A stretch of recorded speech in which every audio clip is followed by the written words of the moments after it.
ଲେମ୍ବୁ ନେଇକିନା ଯିବି କହୁଥିଲି ପିଲା ଗୋଟେ ମିଳିକା ନାହିଁ। ଏଇଟା ତ ପୁତୁରା ଆସୁଛି କିସ?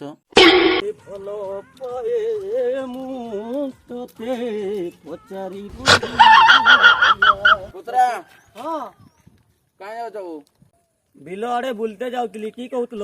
ପଡିଆ ବେଡା ଲେମ୍ବୁ ନେଇକିନା ଯିବା କହୁଥିଲି ଆଉ। କାକା ଏଇନା ତ ବହୁତ କାମ ଅଛି, ମୁଁ ତ ଯାଇପାରିବିନି। କିଛି ନାହିଁ ଯେ ପଡିଆ ବେଡାରୁ ଫେରିଲା ବେଳେ ବନବିରରେ ମହଲି ଗ୍ଲାସ ଦେବି କହୁଥିଲି ଆଉ।